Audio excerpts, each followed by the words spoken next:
Hello, beautiful community.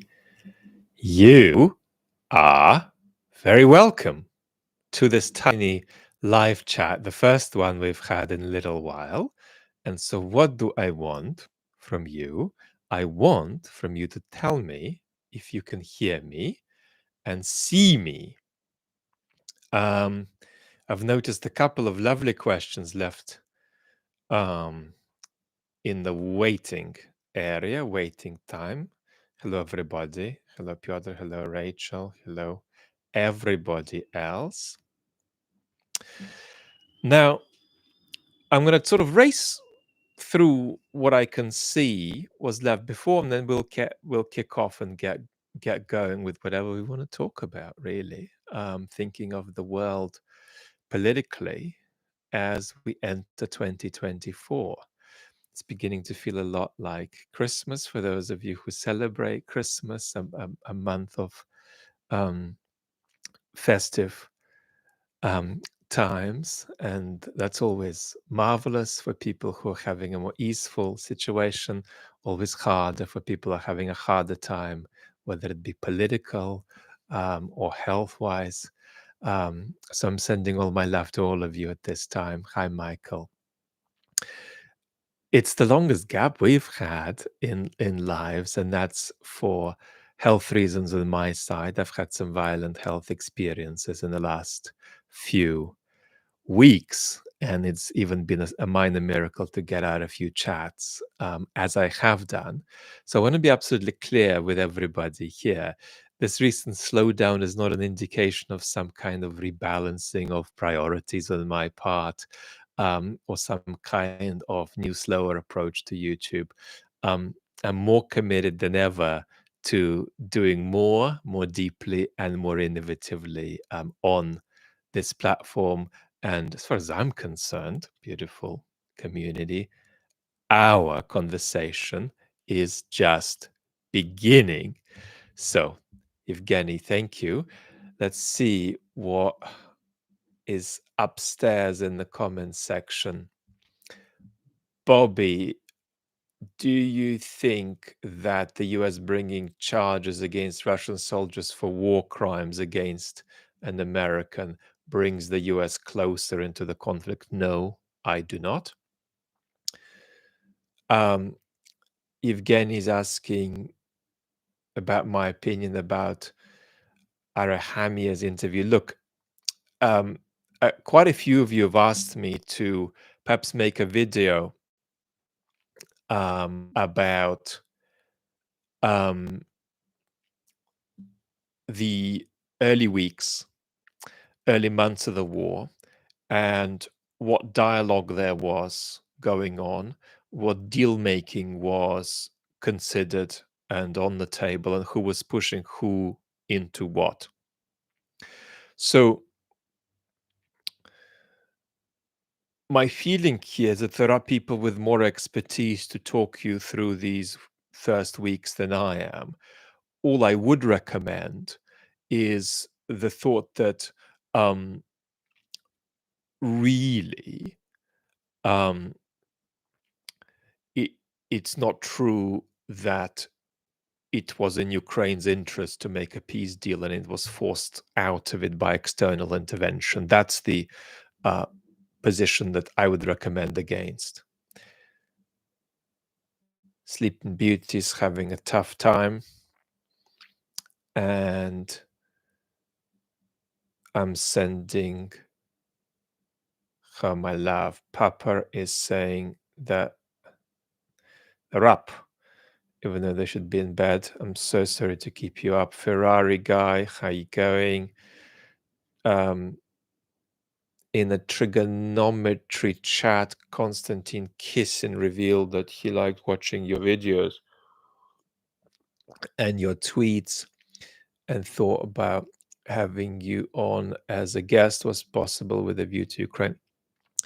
I owe a couple of people on the internet's a guest appearance.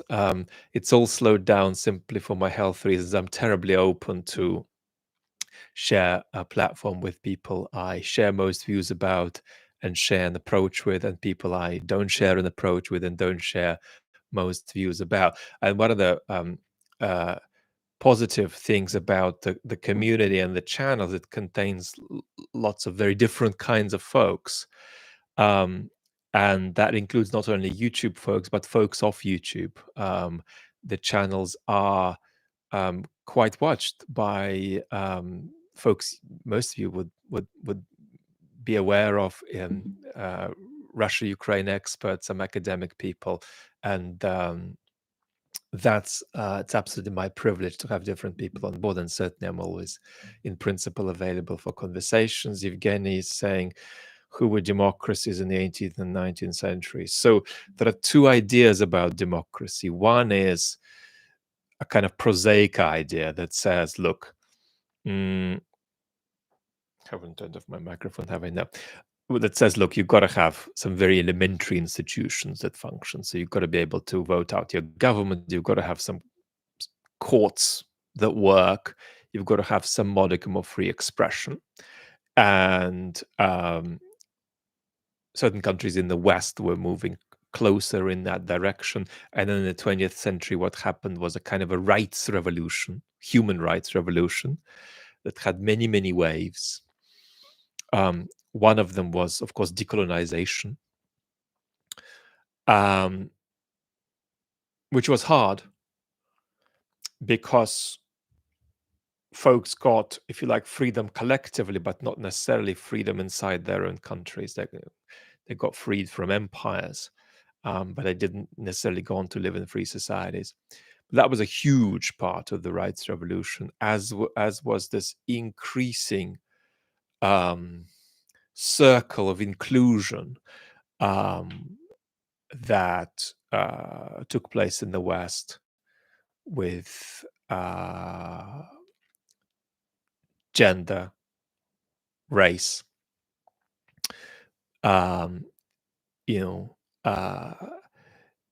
this idea that was already there from the beginning, that everybody is of equal worth as a citizen. The potentiality of that idea was already there, really, with the Enlightenment in the West, but it needed to be worked out in practice, and that, in particular, happened in the 20th century. But I always come back to these two ways of analyzing a democracy. One is something more purposive, or telic or telic. I love mispronouncing this word. That's to do with this idea that we're always debating what democracy is as we're trying to move toward it, right? And then there is a more basic idea of democracy, and that is just very elementary institutions.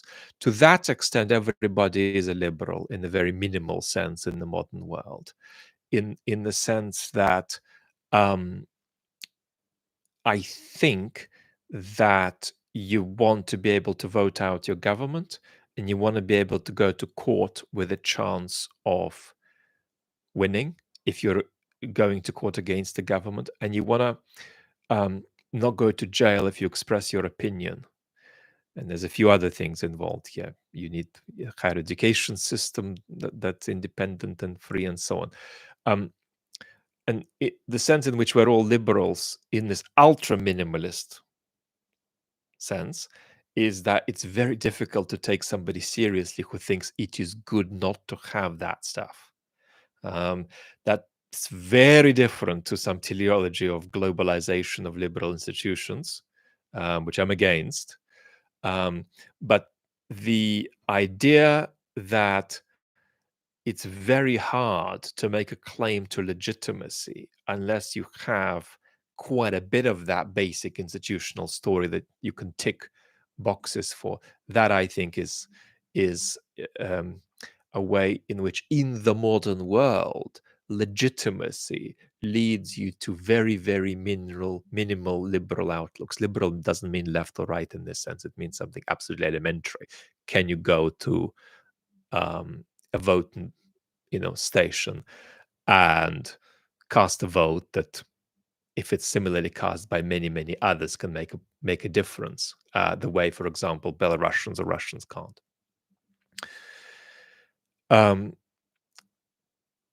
Ferrari guy, do you see Russia's involvement in Venezuela as minimally inspired by Russia's action in Ukraine? Do I see Venezuela's annexation enterprise as inspired by Russia? So cartoonishly, I recommend us to reverse this. I don't think Putin is inspiring um, this, just like I don't think he'd be inspiring China take Taiwan. What I think has happened is that a lack of a global order inspired Putin. So I think that what is inspiring this is not Putin, but the thing that inspires Putin. I think that's a much healthier way to put it because it uh, challenges this awful conservative thought, which says, the world was fine on February 23rd, 2022. And the world wasn't fine, as we found out. So we don't have a global order. That's the starting point. So it's not that this is happening because Putin normalized it.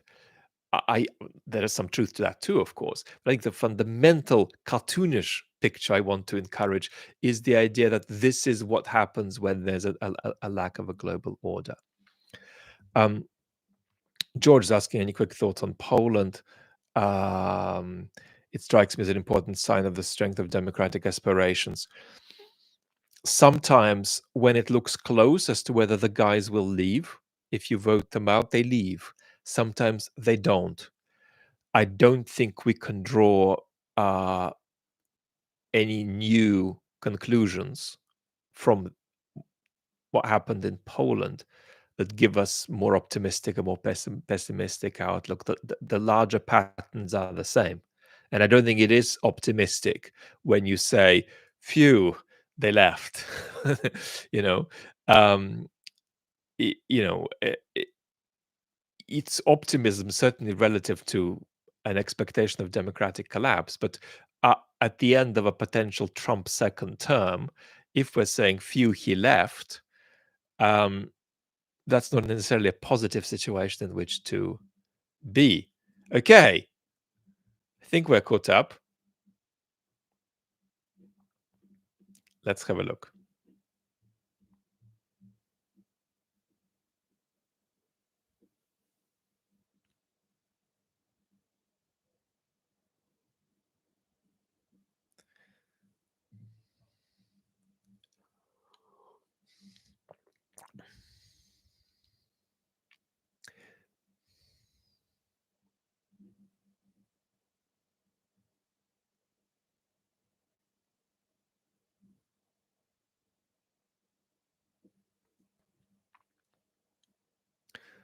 Nusa, thank you.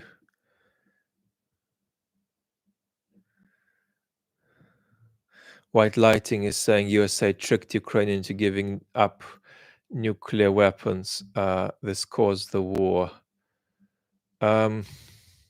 It's quite a nuanced story. So I mean, what you're saying kind of sounds like a meme. I don't love it. I don't love putting it like that. It was a very interesting, very complex history that led to that happening. And I think the most interesting question isn't in the first instance, was it wrong or was it right, but why did it happen and was it inevitable? After that, you can then move on to these what ifs. I think then they become more constructive. But I don't love this. If that hadn't happened, then this would be in a totally different place.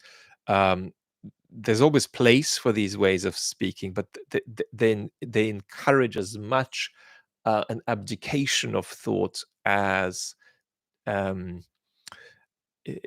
see. The conflict in Ukraine, Putin's brutal invasion of Ukraine, has some features about it that are obvious. That, namely, that one side is entirely an innocent victim there. But not everything is so obvious, even about that conflict. Not everything is so obvious about how it came about.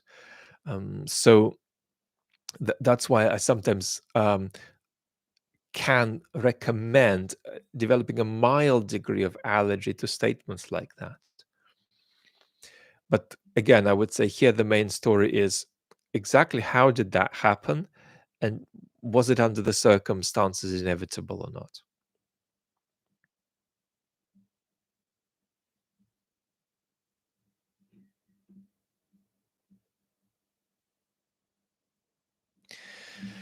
Pavel is asking, Vlad, I'm wondering whether you think Ukraine losing territory to Russia will encourage US senators not to block financial aid. Will the US let Russia reach NATO borders? Well, certainly an administration like this US administration won't. Um, so we can say, generalizing about all the political actors in the United States and all the enormously complex institutional dynamics in the US that are sometimes not understood sufficiently by people from the outside who are just focused on, are you going to give it, you're not going to give it. But what I would say is that the United States is absolutely committed to Ukraine's survival, and it will not be easy for future administrations, no matter how they see this, to just flat reverse this. Having said this, what I think is really problematic is that we are dealing with an unpredictable situation. So even if you say we're not going to support Ukraine to evict Russia all the way out of its territory, which is absolutely to the US position, it's not as if we're saying this is exactly what we're going to support Ukraine sufficiently to do. We don't. The United States does not know. The Biden administration does not know what it is supporting Ukraine to do. This is unpredictable. And so there is this risk of, you know, giving Ukraine enough weapons to defend itself from further encroachment by the Russians, but not giving Ukraine enough weapons to push out the Russian encroachment. Well, the balance between these two isn't a balance you can properly strike. There's always a risk that it's going to swing one way or the other. And so I do think that there's real precarity at the moment to the level of support that Ukraine is getting and would get even if Biden got reelected. Um, and that precarity raises significant security questions for all of us because Putin is not, as I say, Putin is not going to stop until he is stopped or until he runs out of capacity. Suvara, do you think European politicians and institutions would be more enthusiastic about LGBT refugees from Russia than deserters? Well,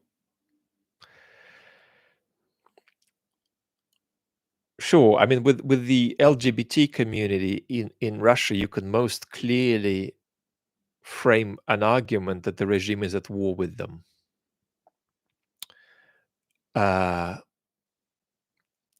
but the reality is that for us, what matters most, what should matter most, is not distinguishing good from bad Russians, but politicizing the Russian space and destabilizing the Putin regime. That's our interest. And too often we get caught up in these distinctions between who is a better and a better yet and a better than that Russian or a worse and a worse than that Russian. And I'm quite uninterested in these conversations fundamentally because they're secondary relative to something very, very important that that we're not doing. But the tragedy of the LGBT community in Russia is that they are part of what will be a broader wave of internal enemies being designated by the regime. That is going to be part of the regime's um, idea of how to self-stabilize and also how to further politicize the population.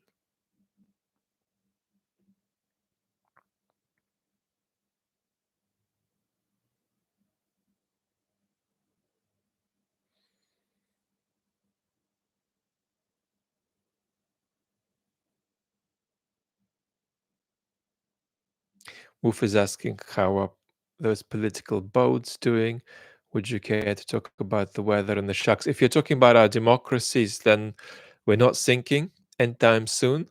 But it's really stormy and stuff's falling out of our boats, and there are some holes. Bjorn Borg, does Russia's need for a strong man to prevent fragmentation and maintain unity, or are there alternative approaches that could effectively ensure stability and national cohesion? So I wouldn't put the need for a strong man like Putin at some psychological level, because fundamentally, when it comes to that, there is a generational gap there. And I think the younger generations sort of don't get it. Don't make the mistake of thinking that, they are exactly like Western citizens and have the same democratic expectations as Western citizens. They're not. And indeed, even us ourselves are losing faith in democratic institutions. But the younger generation of Russians, roughly, if you generalize them, finds Putin weird. Like, why have we got a monarch there? And why are there no procedures when it comes to how our society works? It's always some kind of informal this, informal that, informal chains of making a deal here, making a deal there, and the person here talking to the person above them, and the person above them talking to the person above them, and the person above them talking to Mr. Putin. This is sort of a remark that the political philosopher Greg Uden loves to make, that things in Russia work in this weird way by Ivan Ivanich needing to speak to uh, Alexander Nikiforovich, and Alexander Nikiforovich needing to speak to Sergei Sergeyevich, who goes to speak to Putin. What the hell? What kind? I mean, what century are we in? So I don't like that kind of expression. It implies a certain view of progress. But I think younger Russians don't love this situation. And part of the reason that Putin started the war is he knows that he needs to sort of skip the generation, because he was worried about increasingly losing large chunks of society, which is why he has introduced a new toy that he's obsessed with now, which is and dependent on now, which is war. Um, Now, could you have anything other than an authoritarian regime in Russia? The answer is absolutely yes. The question is it likely? You see, Russia had a couple of democratic opportunities in the last 30 years and a couple in the last 150 years. It missed them all. It missed 1880s, it missed 1910s, it missed 1991, it missed, although I'd argue it probably wasn't as much of an opportunity, but it missed 1999. And if you consider it in any way an opportunity at all, it missed 2011 as well. So could one of these opportunities have been taken? And could that have led to more federalization um, and some semblance of an introduction of democratic uh, institutions? Yeah. In other words, is it the case that Russia is either an authoritarian tyranny or it needs to break up into little bits? No, that's not true. That is simply not true. But it could be that these are the likely outcomes. But it doesn't mean that that's just true, because if you and I were being really sort of facetious and we were having just a cup of tea discussing this very informally, and we said there's a 12% chance that Russia could take an opportunity like that, well, then it's real. That means it's real enough for political actors on that territory to try to work toward that. So, um, could Russia take uh, two a more democratic path? Yes. Is that likely? No.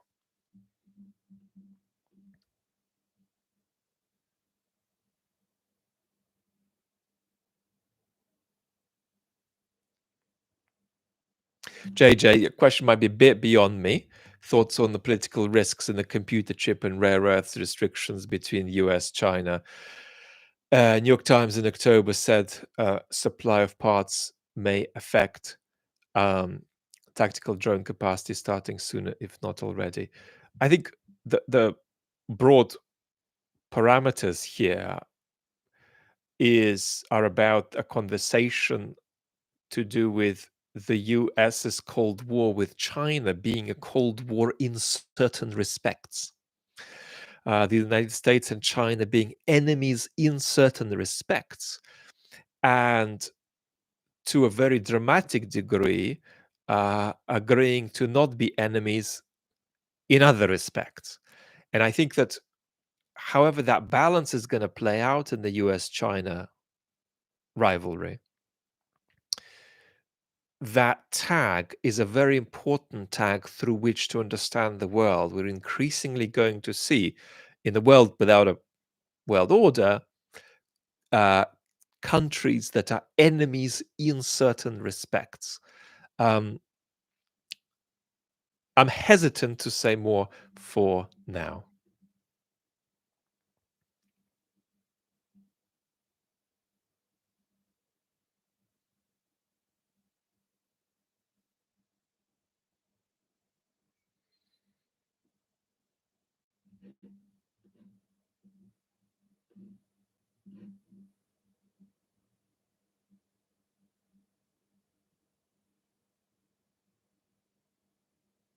Oh, I see Roscoe.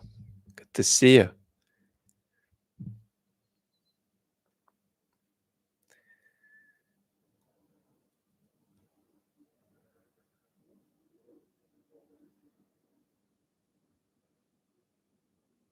Full Irish Gary, thank you so much. I wouldn't call the Decemberist revolt a democratic opportunity in Russia. So we're talking now to the in the first half of the 19th century. I think that the first really meaningful democratic opportunity in Russia comes around that moment when, in the early 1880s, Tsar Alex II is assassinated with a constitution on his desk, and then he's replaced by one of Putin's greatest hero. In fact, probably Putin's biggest hero, in the sense that maybe he's cooled on him now a bit, but he was very obsessed with Alex III for at least half a decade. Um, so I think that's one. And then the next one is the 1910s. And I would rate the 1910s as the highest democratic opportunity. And maybe the first of the revolutions in 1917 too. It's very important that if you look at the map of possibilities around 1890, let's say, then the Al Qaeda like nihilistic radicals who eventually captured power are just a tiny dot in the field of possibilities. It's very important not to inevitabilize the Russian Revolution. It's a spectacular expression of chance, of luck, of using one's luck properly for the people who did that, and so on. I do think that the biggest opportunity, of course, was 1991 in recent history, and then there were sort of uh, extravagantly improbable but just about feasible opportunities that have stretched since then. Um, so that's how I tend to talk about it.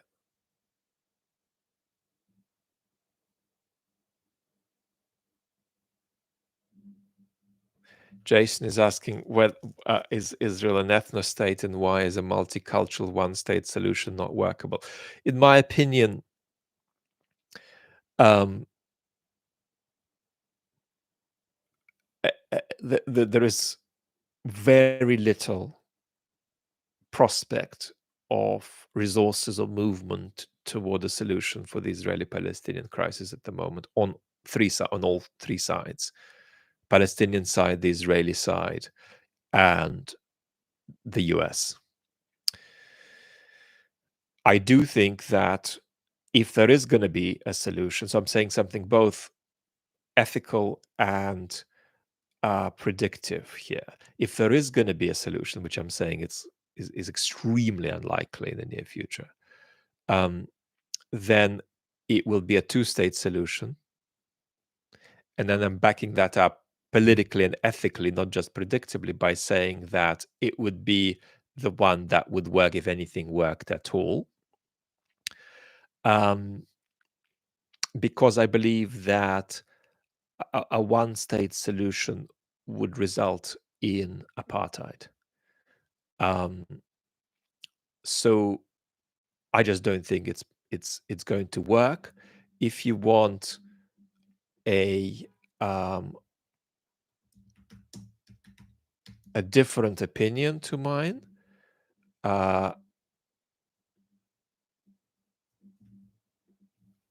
read a book called Haifa Republic by Omri Boehm. It's a very beautiful book. There we go. He's an Israeli philosopher who is obviously extremely critical of Israel's politics. He's been quite articulate recently, but mostly that's in Hebrew and in German. But the book's in English. And he argues for a very different view to mine, and he does argue for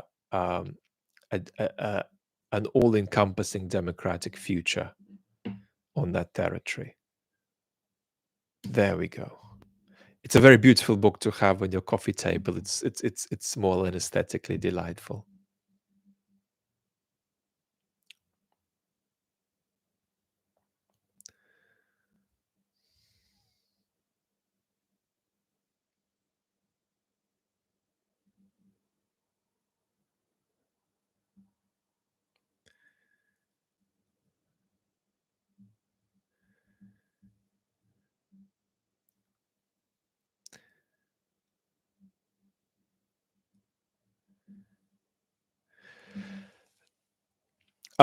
Nice comment. I might be being stupid, but I have the impression that Putin's vision of the world, and he isn't the only one, is a sort of social war between younger and older generations. Am I crazy? Well, no.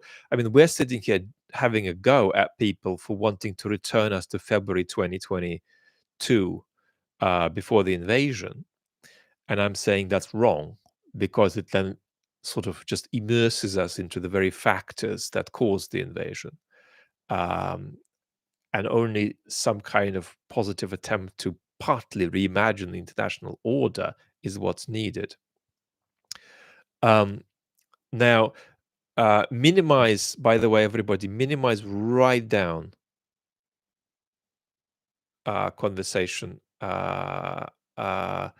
if it's too emphatic. What you're saying about the Israeli-Palestinian conflict. I'm not keen on that in the comments right now.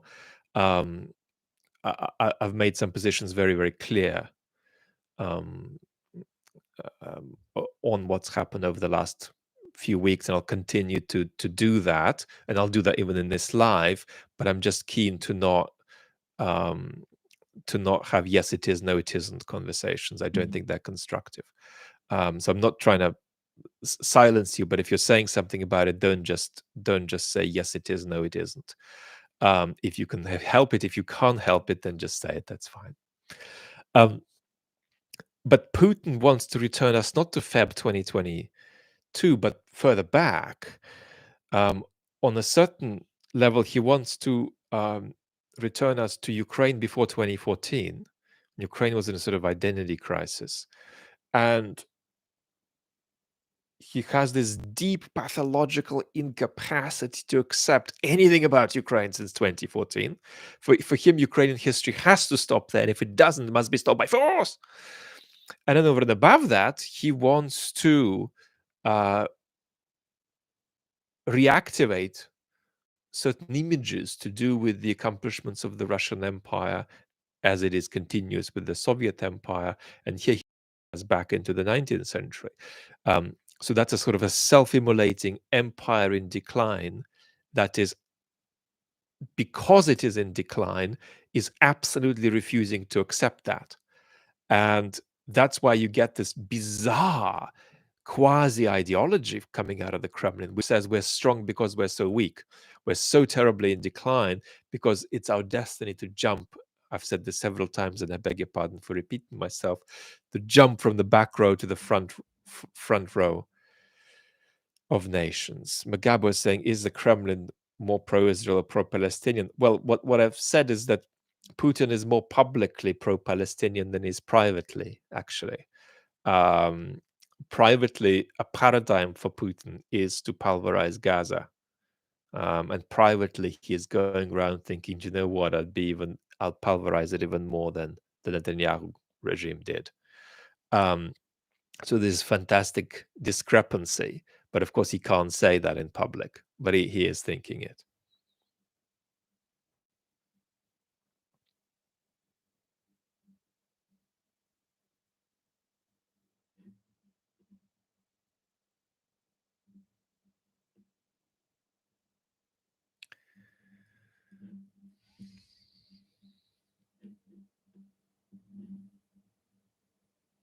Well, no, I didn't mean a technical term when I said Netanyahu regime. I mean, as soon as the uh, response to 7th October began, a certain coalition formed, but with different and saner voices. But uh, obviously, the Netanyahu political project is a dangerous one very dangerous one for Israel, very dangerous for democracy in Israel, which in turn does matter for the Palestinians. Doesn't just matter for the Israeli Arabs, but also matters for those in the West Bank, in Gaza. So it's not just a loss for Israelis if they lose their democracy, it'll make life more hellish for Palestinians.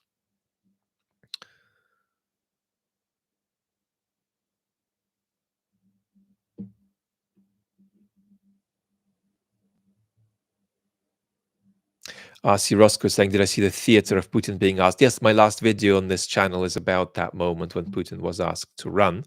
And what I said was how awkward and embarrassed Putin felt about saying, yes, I'm going to, quote unquote, run for president. Because, I mean, he understands that there's something a little bit embarrassing about this. Doesn't mean he thinks it's wrong. He doesn't think it's wrong, but he thinks it's a little bit embarrassing to say that he'll run and to say that he'll be competent to, you know, keep his position. He didn't. In fairness, he didn't say he'll be competent to keep his position. In fairness, he implied he'll keep his position. He was very embarrassed to say this, and of course, and this is a huge failure by, I'm afraid, the Russian opposition, that they have not communicated the fact that politically Putin doesn't exist, because Putin's constitutional change in 2020 alone was so extravagantly unconstitutional that he doesn't exist as a political actor. I mean, Putin is no more president of Russia at the level of legitimacy than I'm Father Christmas. He just isn't. And the Russian opposition have failed to convey that, because that can be conveyed quite independently of lots of other opinions that Russians might conflict on and the Russian opposition might conflict on between themselves. But they've had a tough time, but they haven't managed to do it.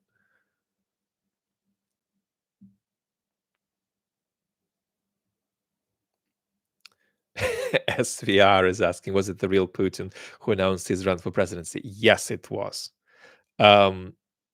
Would I bet my life on it? I would bet my life on anything.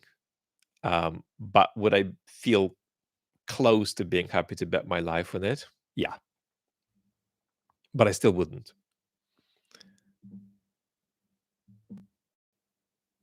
Magabo was saying the whole scene is staged. Everything is staged in that political system.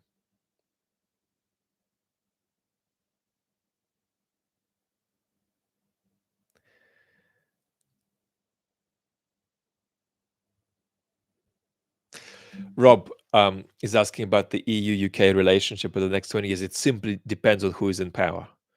And what's going to be interesting for Ukraine here, let's answer this with the Ukrainian perspective. Let's assume for a moment that Ukraine has an outcome that is more positive than the outcome that seems on the cards now. Doesn't mean they get back Crimea, but let's say something more positive than what's on the cards now. And let's say that, well, let's even say that they've got a chance of getting back Crimea by non-military means, and that the Putin regime is collapsed. Really, really phenomenal, positive scenario. Ukraine will strive to be a US-centric European society if we have a politics that is more continuous with the Biden administration. And it absolutely won't if there is a politics that is more continuous with what the Trump administration would want to do. So it simply depends. It simply depends on what U.S. local politics produces. But where is the trend? The trend is for a combination of U.S. conscious withdrawal, also a good degree of refocusing on China, and increasing U.S. incapacity. Now, the U.S. is the most powerful country in the world, so the incapacity is relative, but it is relative. It is relative to capacity that is the capacity of the US in the recent past and the capacity we often expect from them.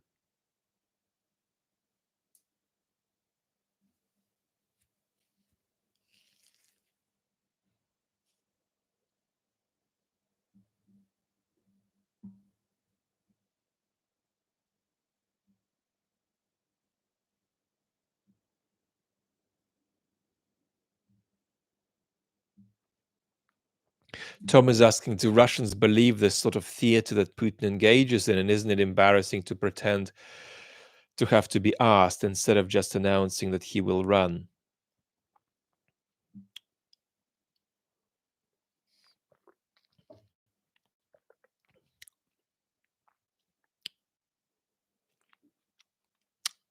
Basically, people don't believe in it. The people who support Putin, or support Putin more than Putin does, if you like, that the people who are radical and pushing Putin to do more and more quickly, they think the theater is good, the theater is necessary. Putin's opponents, who are mostly evicted from the country, the most vocal folks among them, think that it's just farcical theater. And the depoliticized blob in the middle, over 50% of the population, think that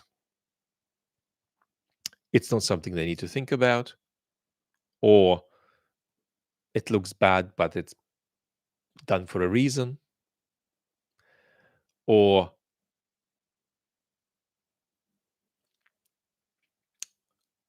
I'll just say it's good if anybody asks me, but I'll try to change the subject after, and so on and so forth.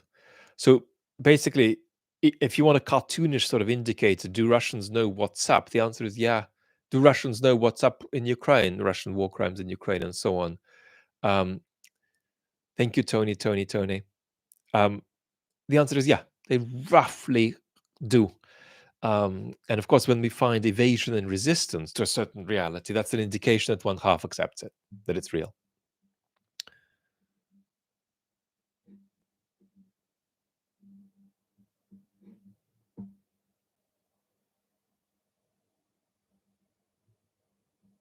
Milo is asking, can the EU be changed internally to be more effective? Is this a realistic goal?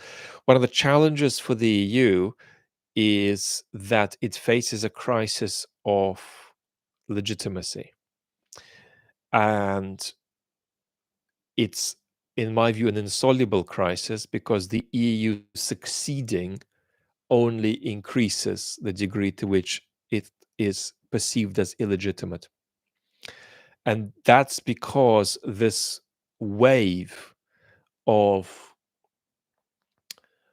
politics triggered by distrust in institutions is felt, Haifa is felt even more intensely toward EU institutions than toward domestic institutions. Now, personal opinion, do I think that EU institutions have many problems?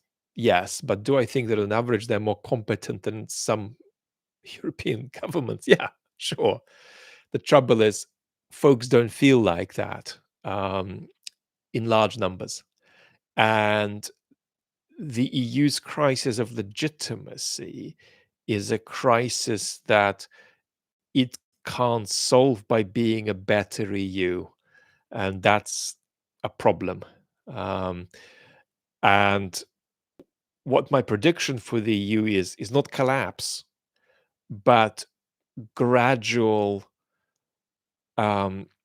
disintegration, in the sense that we're going to be in a position perhaps 20 years from now where the EU will um, the EU will be increasingly having to face the reality that its rules are ignored by its own members without consequence, for instance. So it's not going to be something that just lapses. It's going to be something that becomes increasingly ephemeral. Not entirely ephemeral, but increasingly ephemeral in moving from the EU running what the EU runs to a situation where it half runs what it runs and half of it is a facade. So that's how I see EU decline. Do I welcome that decline? No, I don't. I would like that decline to be as slow as possible. But my prediction, unfortunately, is pessimistic. Blue Hawk.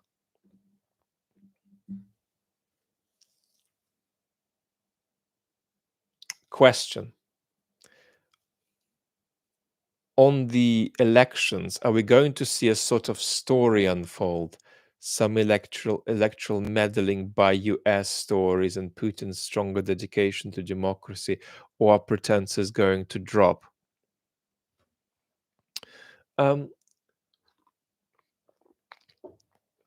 Any opposition to Putin of any kind is malign foreign interference. Any opposition Putin faces, he will attribute to foreign interference. Will he face any opposition? Well, the answer is that the capacity for collective organizing, for large-scale political cooperation against the regime is at this moment rather asphyxiated in Russia.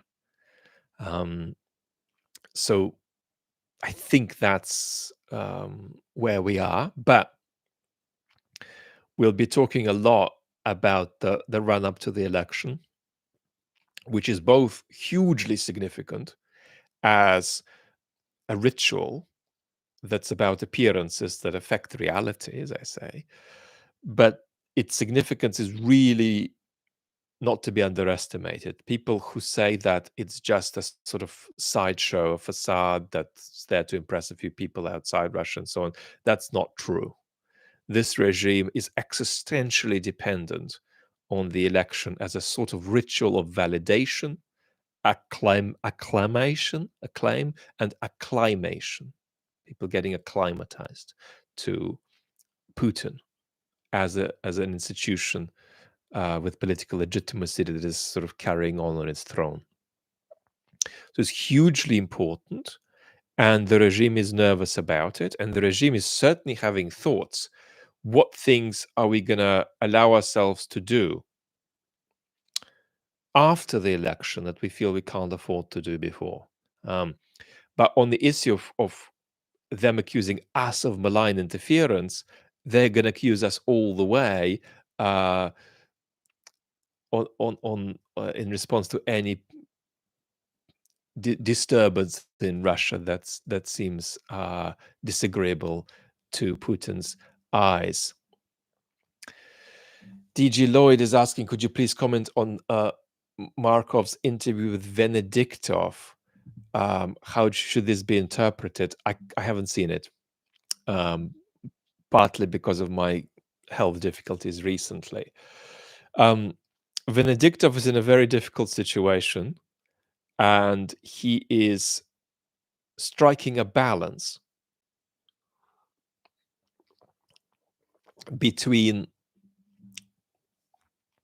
his position, which is anti-Putin and anti-war, and his commitment to do enough to not end up in jail, which requires certain framings. Some of them are subconscious, some of them are more conscious.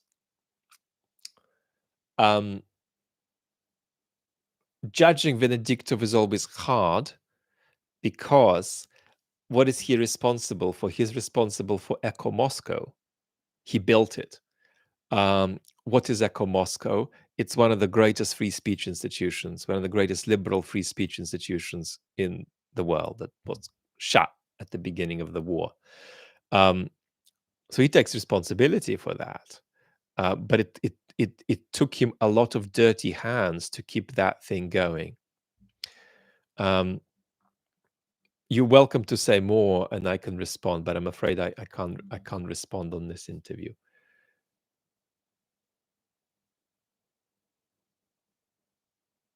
Oh, Rachel, about Zelensky's visit to Argentina. Look, Zelensky is keen to do anything to put Ukraine's chances of resisting Russia in an infinitesimally better position, and he's doing everything that he can to achieve that. That means sometimes he'll make mistakes. It also means that sometimes he'll miss opportunities to put Ukraine in a stronger position. But Zelensky is not deeply ethically minded in the way he thinks about this. He just thinks that he's got to do what he's got to do. So he's always open to dirty hands. He's always open to various kinds of alliances that he might not be happy with. And you can criticize that in practice. You can criticize particular instances of it, but can you in general criticize his dirty hands approach to Ukrainian victory, or Ukrainian survival plus? No, you can't. That's what he should do. That's roundabout, not direct. And but I'm grateful for you receiving it.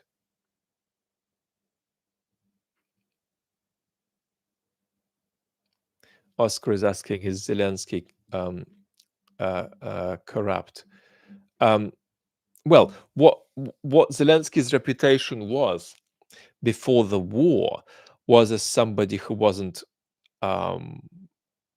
able to do his job properly, and somebody who wasn't able to tackle corruption, and somebody who wasn't able to do one of the most basic things a politician should do, which is appoint the right people and move the right people on. But I mean, that's one of the most remarkable stories about Zelensky, a mediocre, inauthentic, not entirely competent politician.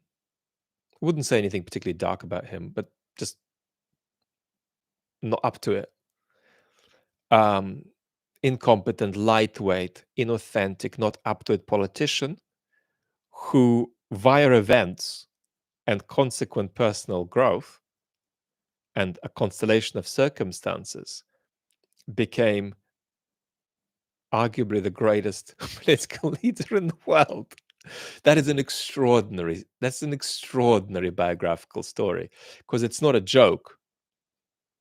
It's true that Zelensky is one of the greatest leaders in the world.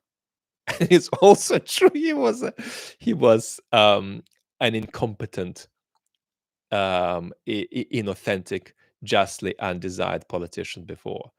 Both are true.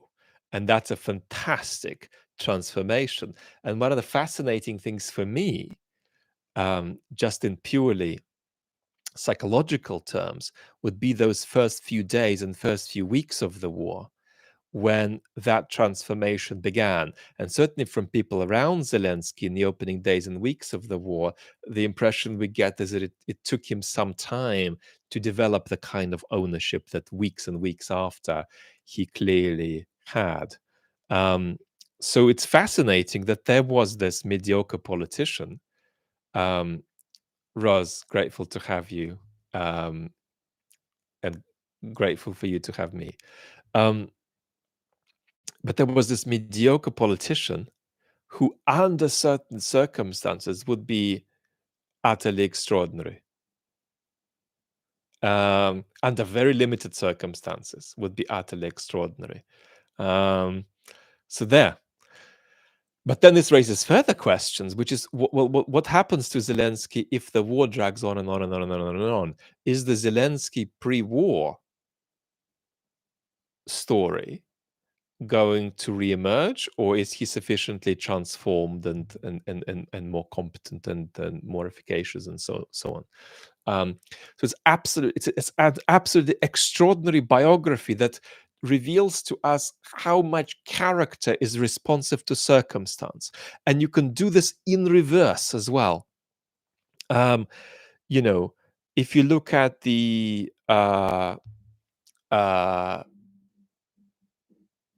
story of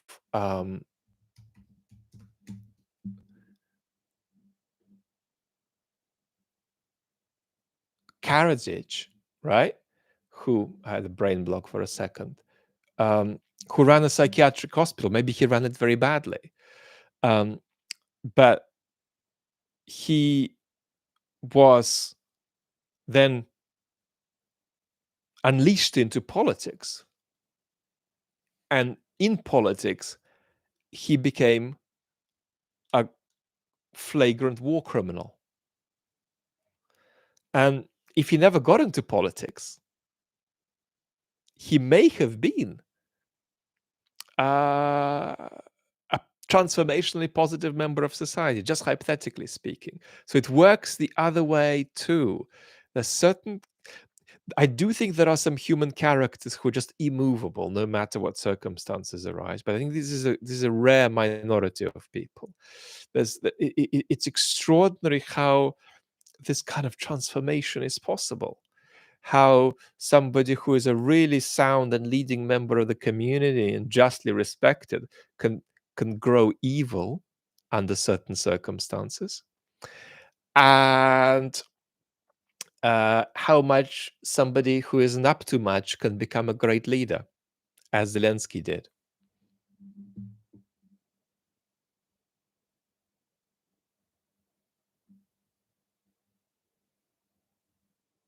Amalfitano, thank you so much for resharing.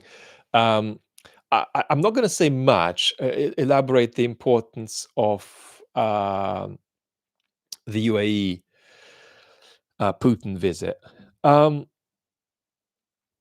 The conversation that we're in here is how much of the world believes that Putin should not be isolated just in virtue of the war he is prosecuting in Ukraine. And the problem we've got is that a lot of the world thinks that. And the question for us is, what do we do about it in the West? Well, we disagree with each other about it, between ourselves about it. But what's a priority for us? Convincing more of the world, or ourselves taking the action we need to take? And here I recommend that second thing, because convincing the more of the world is predicated on some kind of reconfiguring of the global order, and we quite frankly do not have capacity for that, and do not have democratic capacity. But yes, what we're seeing is more and more open inclusion of Putin by more countries in the world. So certainly there's a modicum of success we've had with isolating the Putin regime via sanctions. But it's limited. And Putin's capacity to prosecute a war will also be there into the future. Anders Nielsen did a video today, I think, about how Putin is not doing too badly, and how so far he hasn't had terrible problems recruiting people in drips and drabs. What I would say about that is that, in my experience, one or two of the best Russia experts are wondering, is there a wall there for Putin such that the easy scoops for recruitment expire, and then he's going to scoop from bits of the population that are going to generate more resistance and more evasion. And he's scared of that. And that's why we have this very interesting conversation about a possible major mobilization in 2024, post-election. So yeah, these are conversations about how far Russia is isolated. These are conversations about Russia's capacity to go on. And Russia's capacity to go on is, with this war, is unfortunately decent.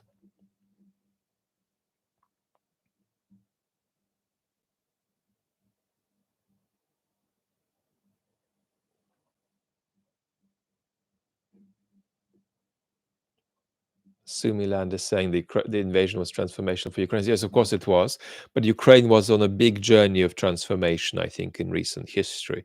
And that what Putin can't accept, in particular, is this post-2014 transformation in Ukraine.